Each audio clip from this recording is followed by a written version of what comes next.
welcome to the channel. Before we dive into today's story, let me tell you what we're building here.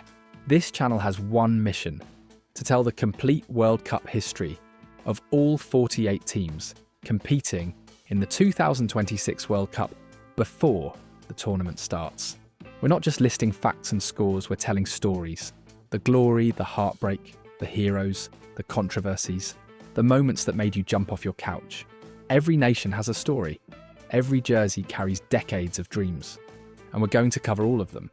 So far, we've covered Brazil's 5 World Cup titles and the 7-1 tragedy, Germany's ruthless efficiency and 4 championships, England's 1966 glory and 58 years of it's coming home heartbreak, Spain's tiki-taka revolution, Portugal's talented generations that couldn't win, France's dominance, Argentina's Maradona and Messi sagas, Morocco's historic 2022 semi-final run that united Africa and the Arab world. And we're just getting started. 48 teams, 48 stories.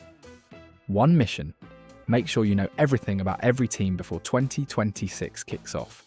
All I ask, hit that subscribe button and turn on notifications so you don't miss a single story. And if you enjoy this video, leave a like. It genuinely helps us reach more football fans like you. That's it. Subscribe, like, and let's learn the beautiful game's history together. Today's story: the United States, the hosts of the 2026 World Cup, the team that everyone loves to underestimate, the nation that shocked the world in 1950, embarrassed themselves in 1998, failed to qualify in 2018, and is now preparing for their biggest tournament ever on home soil. This is the story of USA at the World Cup, from giant killers to laughingstock to emerging power, from defeating England in 1950 to missing 2018, from hosting in 1994 to hosting again in 2026, with the world watching. The United States doesn't have 5 World Cup titles. They don't have a Pele or a Maradona. But they have something else. They're growing.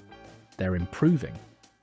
And in 2026, on home soil, with 40 years of hosting experience, with a golden generation of young talent playing in Europe's best leagues, they might just shock the world again. Let's get into it. The United States has been part of the World Cup since the very beginning.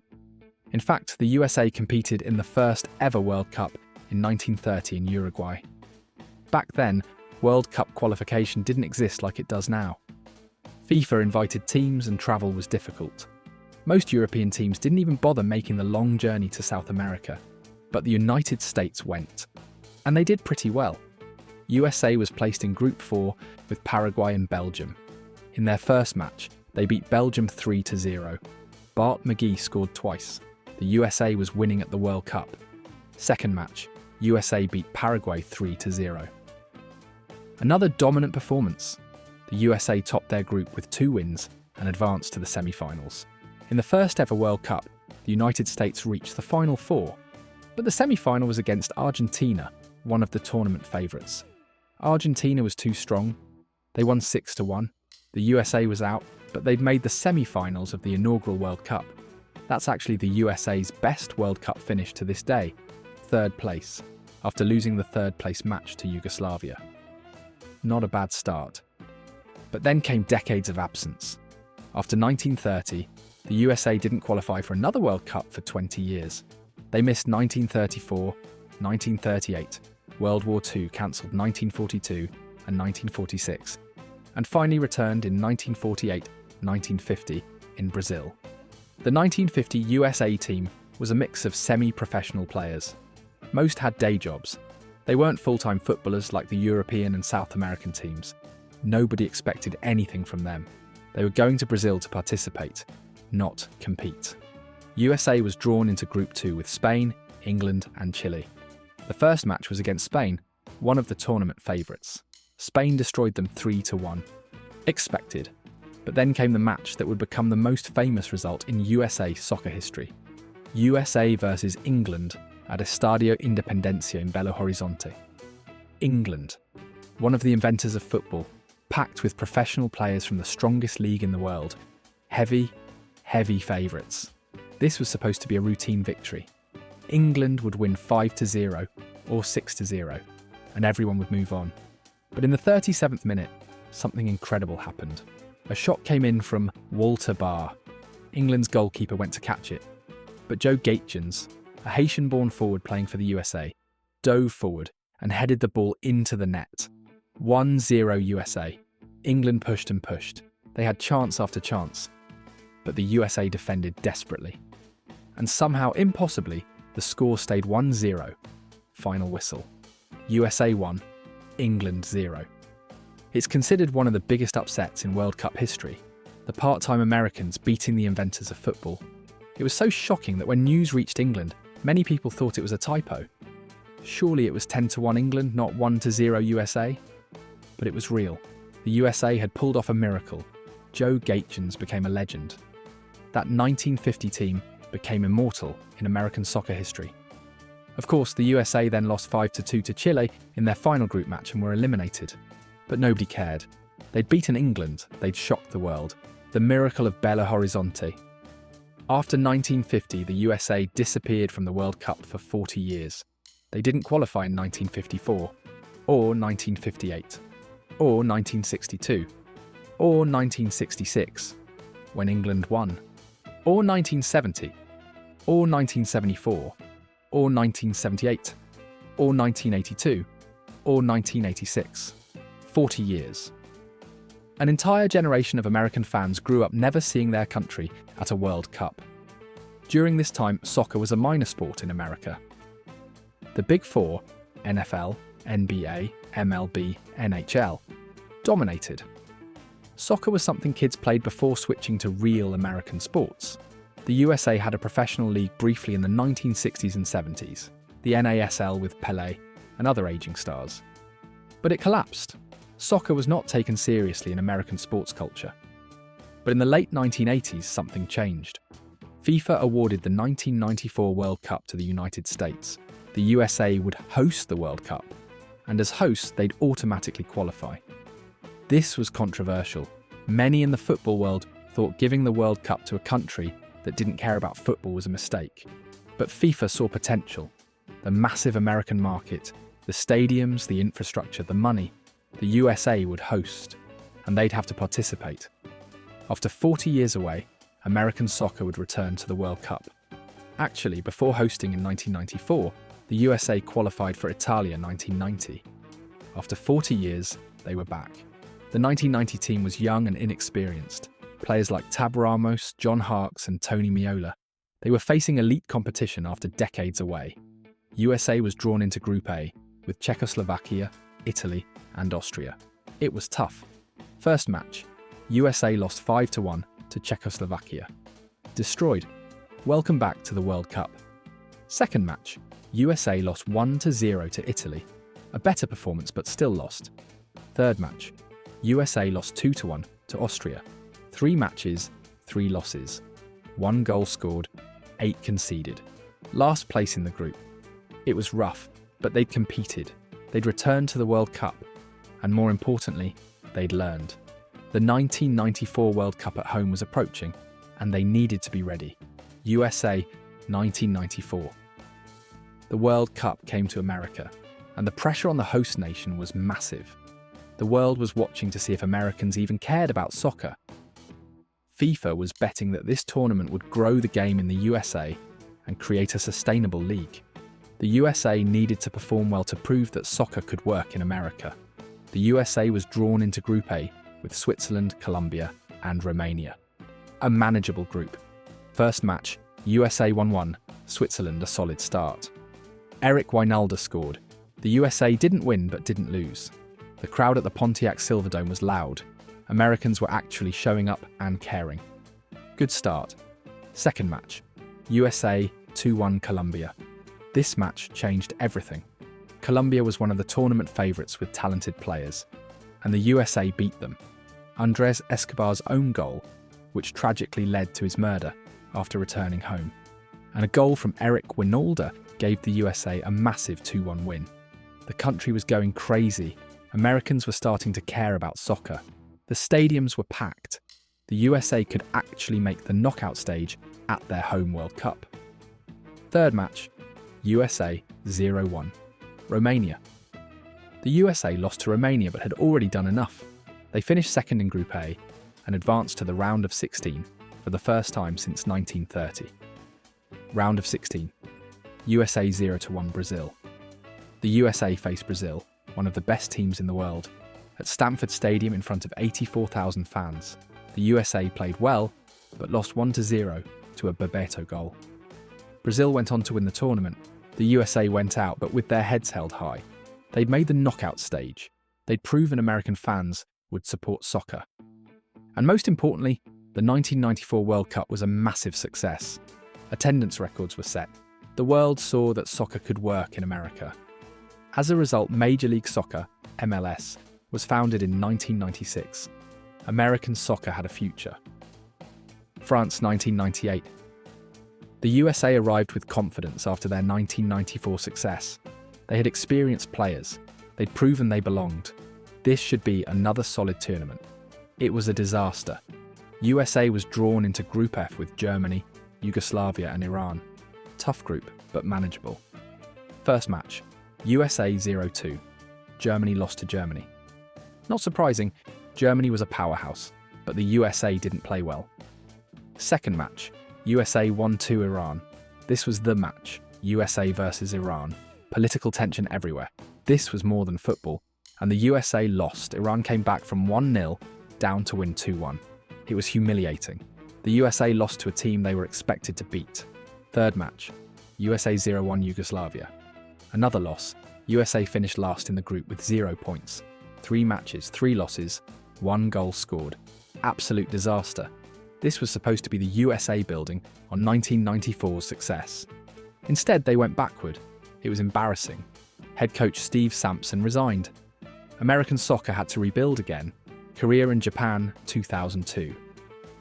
After the 1998 disaster, the USA needed redemption. And they got it. Coach Bruce Arena had built a solid team. Landon Donovan was emerging as a young star. Claudio Reyna was the leader. Brian McBride was scoring goals. This was a good USA team. Group stage, USA beat Portugal 3-2 in a massive upset. Portugal had Luis Figo and were favourites. USA shocked them. Drew with South Korea 1-1. Beat Poland 3-1. USA topped their group. They were playing confident attacking football. American soccer was back. Round of 16, USA 2-0 Mexico. This was huge. USA versus Mexico, the biggest rival in CONCACAF. And the USA dominated. Brian McBride and Landon Donovan scored. Mexico was eliminated. The USA was into the quarter-finals for the first time since 1930. Quarter-finals USA 0-1, Germany. The USA faced Germany in the quarters. Michael Ballack scored for Germany in the 39th minute. The USA pushed for an equaliser and had chances, including a handball appeal that wasn't given, but couldn't score. Lost 1-0. But reaching the quarter-finals was huge. The USA had proven they could compete with anyone. Landon Donovan, Clint Dempsey, and a golden generation was forming. American soccer was rising. Germany 2006. The USA arrived with high expectations after reaching the 2002 quarters. But it didn't go well. Drew 0-0 with Italy, who went on to win the tournament. Lost 1-2 to Ghana. Lost 1-2 to Czech Republic. Eliminated in the group stage with 1 point. Disappointing after 2002's success. But the team was transitioning. The golden generation was still developing. South Africa 2010. And this was the USA's golden generation at their peak. Landon Donovan, Clint Dempsey, Tim Howard in goal, Michael Bradley in midfield. This was the best USA team ever assembled. Group stage, drew 1-1 with England. Clint Dempsey's shot went through England goalkeeper Robert Green's hands for one of the most embarrassing goalkeeping errors in World Cup history. USA held England. Drew 2-2 with Slovenia. The USA came back from 2-0 down, beat Algeria 1-0 with Landon Donovan's 91st minute winner. One of the most iconic moments in USA soccer history.